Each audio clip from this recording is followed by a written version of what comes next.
Bonjour à tous, merci encore de votre fidélité. Je suis très heureux de vous retrouver sur School TV pour ce nouveau numéro du MAG. Une demi-heure sur la scolarité de vos enfants. Et aujourd'hui, dans l'école ensemble, on vous parle d'un métier dont l'importance est capitale. Capitale avec un grand C. Voici sans plus tarder le sommaire de cette émission, la journée européenne de la psychomotricité. Eh bien, c'était hier, un métier encore méconnu, psychomotricien. Pour qui? Pourquoi? Mathilde Wessels sort sa loupe dans un instant. Quelle mission? Quel champ d'action? Le psychomotricien peut avoir affaire à une pléiade de pathologies. Vous le verrez. Comment fait-il un bilan? Comment surtout accompagne-t-il, petits et grands? La réponse dans un instant. Enfin, comment devient-on psychomotricien? Quelles compétences, qualités sont requises? On posera là aussi la question à nos invités. Bonjour Nicolas Rénal, merci d'avoir accepté notre invitation.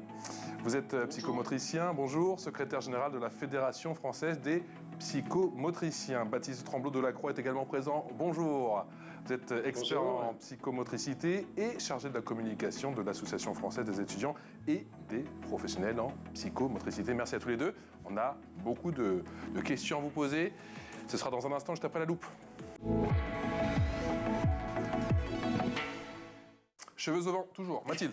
Toujours. Bonjour, ça va? Ça va et vous? Très bien. Alors hier, on disait c'était la journée européenne, la journée européenne de la psychomotricité. C'est quoi? Tout à fait. Eh bien, elle a lieu chaque année depuis donc 2016, le 19 septembre. Et le but premier de cette journée, c'est de faire connaître les travaux et les actions du Forum européen de la psychomotricité auprès du grand public. Elle vise tout simplement à promouvoir le développement de la psychomotricité en Europe notamment. On va commencer par le commencement. La psychomotricité, c'est quoi? Eh bien, c'est une méthode thérapeutique destinée aux enfants, aux adolescents et même aux adultes qui ont des difficultés donc sur le plan moteur, comportemental, relationnel ou émotionnel. C'est ce qui lui permet tout simplement d'interagir donc avec les autres et ce qui lui permet aussi d'apprendre à se connaître. Donc la psychomotricité, c'est la capacité à mettre ses mouvements en relation les uns des autres. Elle permet de mieux se mouvoir dans l'espace, de découvrir son corps et de ressentir ses émotions. Ces fonctions psychomotrices, on appelle ça comme ça, peuvent être perturbées ou retardées au cours du développement de l'enfant par le biais de facteurs assez multiples. Ça peut être des facteurs biologiques, traumatiques ou affectifs. C'est pour cela, d'ailleurs, je précise que l'entourage de l'enfant et également le monde dans lequel il évolue sont extrêmement importants et pris en compte aussi dans le travail. Quel est le rôle du psychomotricien? Eh bien, il a deux objectifs. Aider l'enfant à prendre conscience de son corps. Il lui apprend à le maîtriser, à en faire un instrument capable de s'exprimer et de communiquer dans le but de nouer des relations harmonieuses, déjà avec son corps, c'est un bon commencement, et à se mettre en lien aussi avec ses émotions. Le psychomotricien cherche à intervenir aussi sur les fonctions motrices, mais mentales également et affectives. En général, la prise en charge débute sur une prescription médicale avec un bilan psychomoteur. Comment on aide un enfant justement à développer cette motricité? Alors, j'ai vu un petit peu sur Internet, il y a plusieurs activités possibles, comme le bricolage par exemple. Alors, je pense qu'on en parlera avec nos invités dans un instant. L'enfant peut être inventif tout en faisant preuve de concentration. Il s'agit d'une activité utile au développement global. Le bricolage comprend le collage, le découpage et puis l'assemblage. Une activité un peu moins fun pour nos enfants, mais tout de même importante, c'est mettre la table. Alors, cela permet d'appréhender les notions d'organisation et d'orientation spatiale. Et voilà, ça peut être un bon argument pour vos enfants. Donc, l'enfant se souvient petit à petit de l'emplacement de chaque couvert sur la table. Il commence à organiser tout simplement l'espace. Autre méthode, c'est de l'obliger à bouger, notamment en plaçant un jouet loin de l'enfant et de l'obliger, si vous voulez, en quelque sorte à se lever pour aller le récupérer. Et puis enfin, vous pouvez proposer des activités aquatiques afin de lui apprendre à maîtriser son habileté motrice dans un espace tout à fait différent. Quels sont les premiers signes pour les enfants, pour les parents surtout, et puis à quel moment faut-il décider de faire consulter? Eh bien, lorsque les parents constatent que leur enfant ne parvient pas, par exemple, à se tenir assis tout seul, ni à maintenir sa tête droite, ou qu'il éprouve des difficultés à marcher, ce sont donc les premiers signes auxquels il faut faire attention. Et donc, pour ne pas hésiter, évidemment, à consulter un psychomotricien. On creuse tout ça. Merci beaucoup, Mathilde. L'expression orale avec nos invités. L'expression orale avec Nicolas Rénal et avec Baptiste Tremblot de la Croix. Baptiste, cette journée européenne de la psychomotricité, elle est avant tout symbolique. Elle a quel impact? Donc, comme évoqué par Mathilde tout à l'heure, elle permet donc de communiquer sur notre profession, sur notre activité à échelle européenne et permettre de faire parler un petit peu de nous, mais aussi de créer des occasions aussi aux psychomotriciens d'échanger ensemble, à l'instar de ce qu'on propose ce soir, un webinaire dans le cadre de cette journée européenne. Nicolas Reynal, vous avez le sentiment que votre profession est reconnue mais méconnue? Excusez-moi, j'ai pas entendu la question. Nicolas Reynal, vous avez le sentiment que votre profession, elle est reconnue mais méconnue? Alors, elle est reconnue, oui, essentiellement par les autorités en matière de pertinence dans un certain nombre de situations. Elle est reconnue aussi par les associations de familles qui recourent de plus en plus. Elle est un petit peu moins reconnue sur le plan de l'organisation du système de santé et en particulier sur les financements, puisque c'est une profession aujourd'hui qui, même s'il travaille sur prescription médicale, n'est pas remboursée par la sécurité sociale. Alors, est-ce qu'elle est méconnue? Un petit peu, de moins en moins, parce que ça fait quand même plus de 50 ans qu'on existe, hein, qu'on n'est plus une jeune profession, hein. Et dans la réalité aujourd'hui, c'est qu'à partir du moment où il y a un besoin qui émerge, et de plus en plus, on va vous orienter vers un psychomotricien, que ce soit des enseignants, des médecins, d'autres professionnels de santé, comme les kinésithérapeutes, les orthophonistes. Nicolas Reynal, si vous deviez résumer votre métier en une phrase, ce serait quoi? En une phrase, bonne question. Déjà, le psychomotricien, c'est spécialiste de la psychomotricité, et si celui qui, par ses interventions, au travers de ce qu'on appelle donc des exercices psychomoteurs, ça englobe en grande partie ce que disait Mathilde tout à l'heure, va permettre à la personne soit de développer sa psychomotricité, de l'entretenir et de la maintenir dans les meilleures conditions, notamment lorsque l'on vieillit. Baptiste, votre définition à vous de la psychomotricité, du psychomotricien plutôt? Ce serait permettre à la personne de s'adapter à son environnement à partir de ce qu'il est capable de faire. Il y a un diplôme d'État, on précise, c'est ça, hein? Vous avez quel statut? C'est-à-dire? Un statut j'imagine, de praticien, de médecin, Oui. Donc, à l'issue des 3 ans de formation, on accède donc à un diplôme d'État de psychomotricien qu'il est possible après de faire évoluer avec différents masters. Nicolas, à qui vous venez en aide très concrètement? On a l'impression que votre discipline s'adresse véritablement à tout le monde. À tout le monde. Absolument à tout le monde, puisque c'est une profession qui a des missions à la fois dans le champ de la prévention. Donc, quand on parle prévention, c'est la prévention, ce qu'on appelle la prévention primaire, s'assurer que tout se passe bien. Il y a aussi la prévention secondaire, ce qui a à voir avec le dépistage. On travaille dans le champ de l'éducation, hein, les psychomotriciens exercent en crèche. Pas pour des fonctions de soins, mais bien pour des fonctions d'accompagnement, de stimulation du développement psychomoteur de l'enfant. Et bien évidemment dans le domaine des soins. Et donc vous comprenez qu'en fait, ça balaye l'ensemble des âges de la vie. Baptiste, aujourd'hui, on trouve des psychomotriciens partout. On en retrouve dans de très nombreux services, que ce soit dans des services hospitaliers ou même dans des cadres un petit peu plus extérieurs. On peut en retrouver en milieu carcéral, par exemple, en crèche, comme l'a évoqué Nicolas, en pouponnière, en maison de retraite, en EHPAD. Un champ d'action. Quelles sont justement vos missions? J'ai l'impression que vos missions sont de plus en plus, ont un champ d'action de plus en plus vaste. T'as mal la question? Pardon, Nicolas. Oui, pardon, excusez-moi. Effectivement, c'est de plus en plus vaste, tout simplement parce qu'on se rend compte que la psychomotricité, en tant que système équilibré et qui permet à la personne de s'exprimer, de communiquer et d'agir avec son environnement, eh bien, cette psychomotricité, elle est impactée par tout un tas d'éléments. Et donc, on se rend compte aujourd'hui que l'intérêt de l'intervention d'un psychomotricien sur les champs qu'on a définis tout à l'heure vaut dans un certain nombre de cas. Par exemple, ça vaut maintenant dans la santé au travail, ça va maintenant aussi sur certains éléments qui sont liés à de la gestion d'équipe, du management. Il y a des éléments qu'on peut venir chercher sur la question des communications, etc. etc. Donc c'est de plus en plus large. Et d'ailleurs, à ce titre, un des éléments essentiels qui organise le système de santé, qui sont les recommandations de la Haute Autorité de Santé, cite de plus en plus les psychomotriciens. Baptiste Tremblot de la Croix, c'est quoi un trouble psychomoteur et surtout, est-ce que vous les classifiez? Il y a différents types de troubles qui existent en lien avec les différentes fonctions psychomotrices évoquées tout à l'heure. On retrouve les troubles de la régulation tonique, troubles des coordinations, troubles des représentations corporelles. Et donc le psychomotricien va venir en aide aux patients pour pouvoir résoudre ces problématiques. Nicolas, justement, pour résoudre ces problématiques, quelles méthodes mettez-vous en place et surtout, est-ce que ces méthodes sont appelées à évoluer à travers les âges? Alors les méthodes globalement rentrent toutes sous un vocable qu'on pourrait appeler exercice psychomoteur, c'est-à-dire de mise en situation des exercices qui viennent spécifiquement stimuler la psychomotricité, c'est-à-dire plusieurs domaines des fonctions humaines entre les émotions, la sensorialité, la cognition, les mouvements, etc. Bon. Ces méthodes-là, évidemment, elles sont évolutives avec le temps, tout simplement parce qu'on suit l'évolution aussi des connaissances en matière scientifique et que de plus en plus aujourd'hui, et c'est bien normal, les interventions doivent être basées sur un certain nombre d'éléments de preuve. Donc oui, elles évoluent en fonction de l'évolution des connaissances dans différents domaines du développement et de l'activité humaine, et en même temps sur la découverte ou la mise en place d'innovations sur le plan de méthodes diverses qui recourent à différents moyens qui peuvent être, on a cité l'eau, mais c'est très peu, mais il y a tout un tas d'autres éléments qui sont sur des activités ludiques, des activités sportives aussi, etc., etc. Baptiste, pour les parents qui ne connaissent pas la psychomotricité, ça se passe comment une séance en psychomotricité? Alors, un suivi en psychomotricité, en général, le parent vient avec son enfant sur prescription médicale.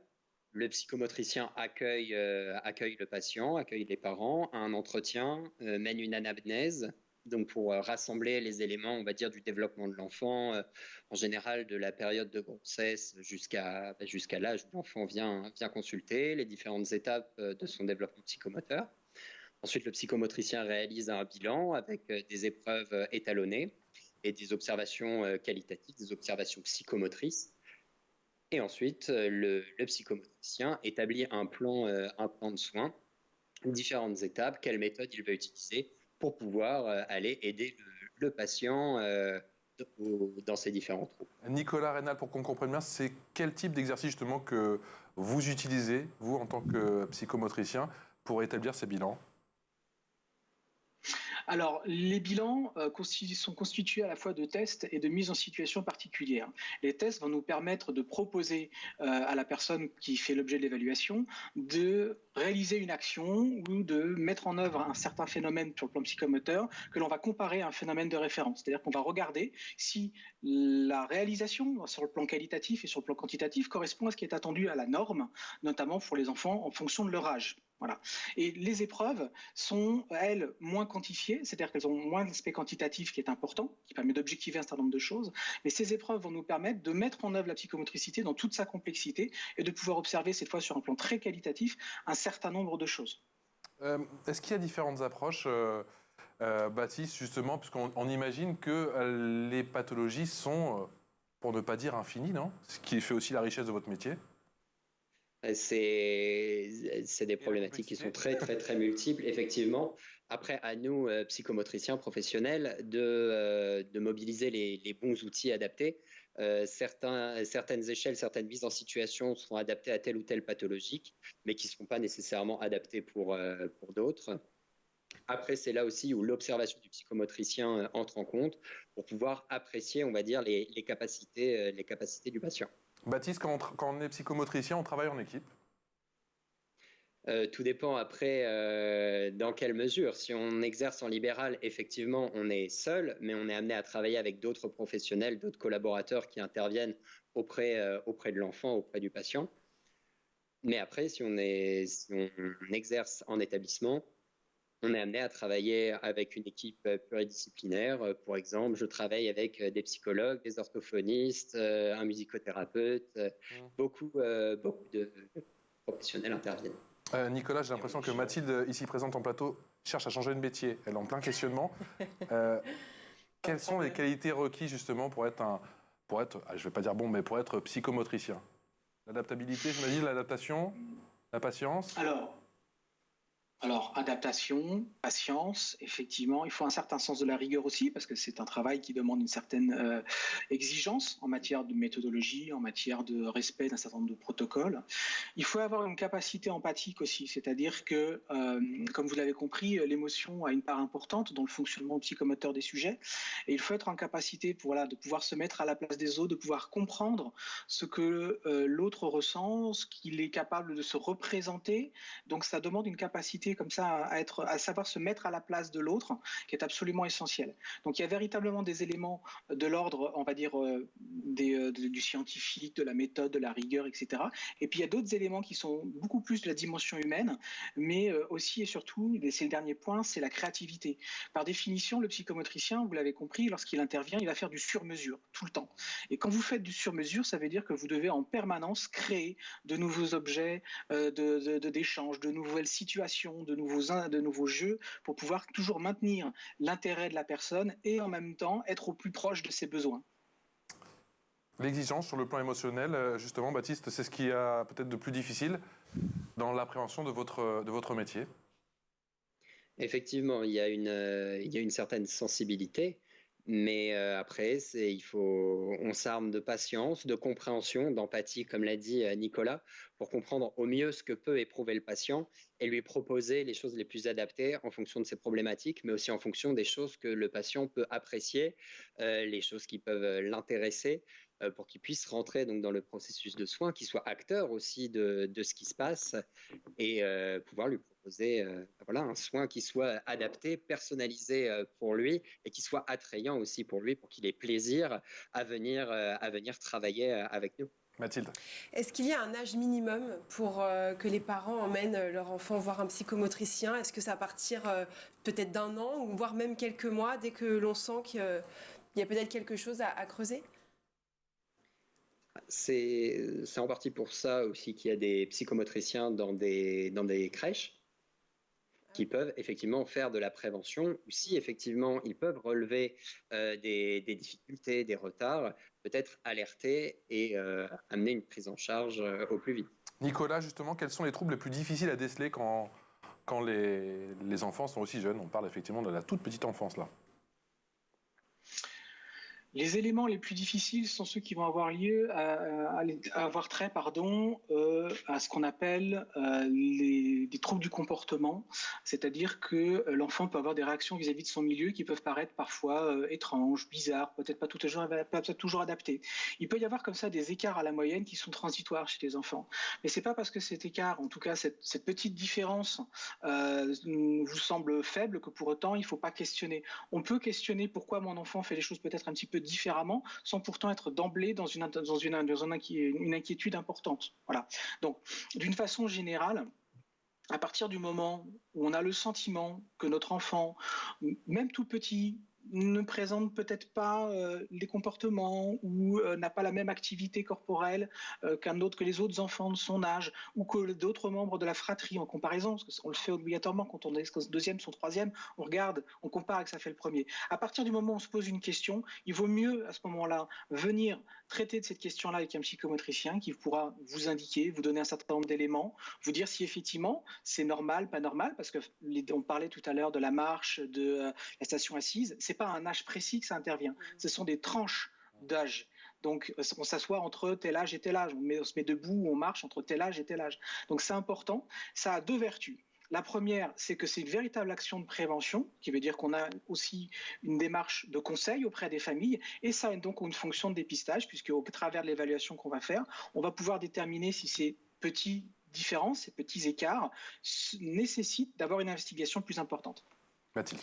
Oui, vous disiez tout à l'heure que vous pouviez aussi intervenir avec les adultes, pas forcément que les enfants et puis la petite enfance. Ma question, c'est est-ce que c'est plus difficile lorsqu'on est adulte, qu'on a une quarantaine d'années, pourquoi pas, ou 50 ans, et voilà, si on n'a pas vu déjà quelque chose avec un psychomotricien quand on était enfant, est-ce que c'est plus difficile après lorsqu'on est adulte ?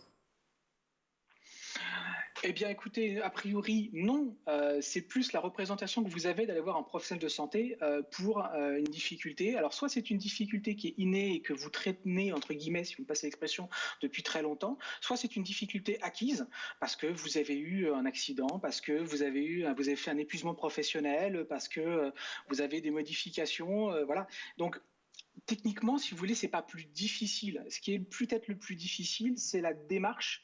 Parce qu'aujourd'hui, dans la représentation de la profession de psychomotricien, on a plutôt tendance à l'associer effectivement aux petits et de plus en plus aux personnes âgées. Mais chez l'adulte aussi, ça a beaucoup d'importance. Et on veut pour preuve que les psychomotriciens aujourd'hui peuvent parfaitement intégrer des équipes de santé au travail.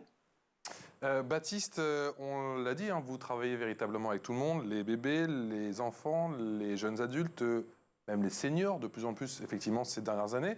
Est-ce qu'il est plus difficile de gagner en capacité psychomotrice ou plutôt d'empêcher de les perdre?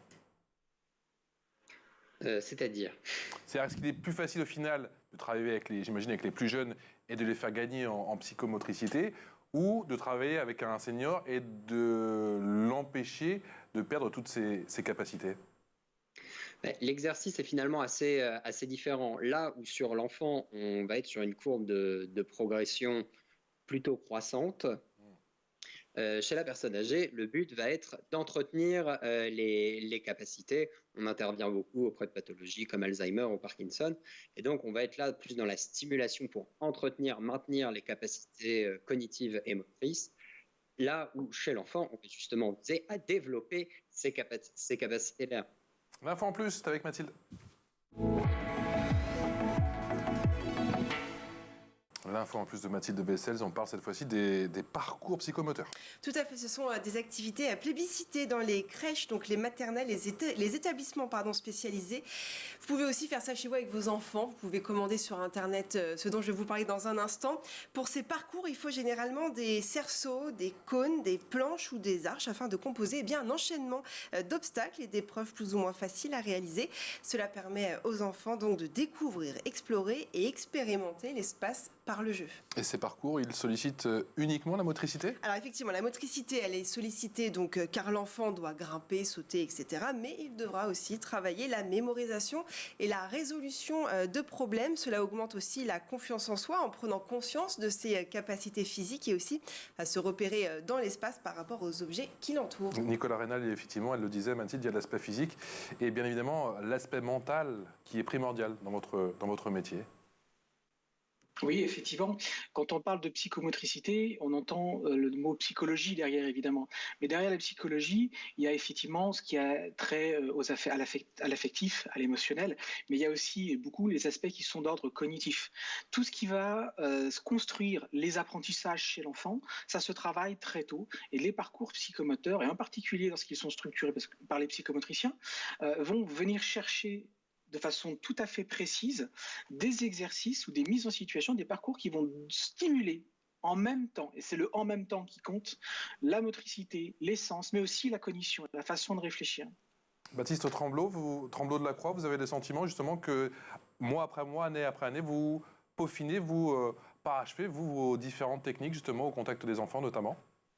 Absolument, on apprend au quotidien auprès d'eux parce que chaque enfant est différent, amène des difficultés et ça demande d'être au quotidien créatif pour pouvoir s'adapter, pour pouvoir relier ces différentes fonctions psychomotrices, comme l'a dit Nicolas, et aller, si on reprend l'exemple du parcours, proposer un parcours peut-être plus sur l'espace du bas, pour que l'enfant vienne à ramper, marcher à quatre pattes, si c'est des étapes peut-être de son développement qui n'a pas assez travaillé. Ou à l'inverse, un enfant qui n'investit pas du tout l'espace du haut, peut-être l'amener à aller attraper des objets en hauteur pour qu'il puisse justement mobiliser l'ensemble de son corps dans l'espace. Nicolas, on parle souvent de la pénurie dans le secteur de la médecine, des dentistes, des dermatos, des médecins généralistes et j'en passe. C'est la même chose pour les psychomotriciens? On ne fait malheureusement pas exception à la règle. Effectivement, il y a beaucoup aujourd'hui de postes qui ne sont pas entièrement pourvus ou pas pourvus du tout. C'est une profession qui rencontre exactement la même problématique sur le plan de la désertification médicale, même s'il faut reconnaître que la profession, en termes de démographie, a beaucoup évolué sur les 20 dernières années. Il y a assez de centres de formation, Baptiste? Alors aujourd'hui, on compte 17 instituts de formation en psychomotricité, dont 2 dans les Dromcom, à La Réunion et un autre en Guyane. Il y a 1100 places par an et qui donnent au bout de 3 ans 3300 diplômés, sauf ceux qui abandonnent en cours de route. Oui, c'est ça, c'est un concours, on le rappelle, c'est ça? Un concours, j'imagine, assez relevé? Alors, c'était par concours avant, aujourd'hui, beaucoup. Alors, en partie, certains instituts prennent sur la plateforme Parcoursup, d'autres établissements prennent par concours et d'autres établissements passent par des parcours universitaires. Nicolas Rénal, apporter du mieux-être aux patients, c'est l'essence même de votre métier. Dans quelle mesure ça vous apporte aussi personnellement? C'est un métier qui est dédié à l'aide que l'on apporte aux autres. Il y a quelque chose de l'ordre d'un accomplissement personnel. Donc, quand on fait ce genre de métier, ce sont des métiers de vocation. Aujourd'hui, on a quand même une profession qui reste très très attractive et dont les gens, une profession pardon, que les professionnels quittent relativement peu. Oui, il y a quelque chose de cet ordre-là et le fait que lorsqu'on est psychomotricien, il y a une dimension, on va dire, je ne vais pas dire de mission, parce que ce serait exagéré, mais on est une profession qui a un vrai sens pour beaucoup de gens et si on doit faire un exemple illustratif de cela, on parlait justement de la formation. On est aujourd'hui, la formation de psychomotricien est aujourd'hui celle qui attire le plus de reconversion professionnelle. Des gens qui ont 30, 40, 50 ans, qui, pour différentes raisons, choisissent de changer de chemin professionnel Et ce sont et des se gens tournent qui ont des donc profils vers la totalement profession de différents? psychomotricien pour les raisons Nicolas, ce sont des gens qui ont des profils totalement différents? extrêmement différents. On a des préparateurs en pharmacie, on a des ingénieurs, on a plein de choses. Vraiment, c'est extrêmement diversifié. Vous confirmez effectivement, Baptiste? Oui, j'ai pu par exemple rencontrer un ancien steward qui s'est reconverti en psychomotricien. C'est vraiment génial. Nicolas, j'ai posé rapidement tout à l'heure la question à Baptiste. Quel bémol pour ce métier? C'est vrai qu'on a parlé effectivement de la dimension émotionnelle, physique et mentale. J'imagine que c'est un métier qui demande, qui apporte beaucoup, mais qui demande aussi beaucoup de sacrifices. Je vais vous faire une réponse qui, je pense, ne vaut pas que pour les psychomotriciens. Lorsqu'on a vocation à prendre soin des autres, il faut d'abord apprendre soin de soi-même. Une des particularités de la formation du psychomotricien, c'est qu'elle nous apprend spécifiquement justement à prendre soin de notre propre psychomotricité, pour avoir des représentations de comment ça se passe, et que non pas que notre propre vécu sert de modèle, mais nous permet d'avoir des éléments de comparaison et de pouvoir plus facilement se mettre à la place de l'autre. Donc oui, effectivement, il y a cette exigence, on en a un petit peu parlé, mais ça fait partie de notre formation de savoir gérer cela, et il faut le dire aussi, parce que c'est important, aujourd'hui, les psychomotriciens sont recherchés pour cette capacité-là par d'autres professionnels. On fait de la prévention, par exemple, de risques psychosociaux.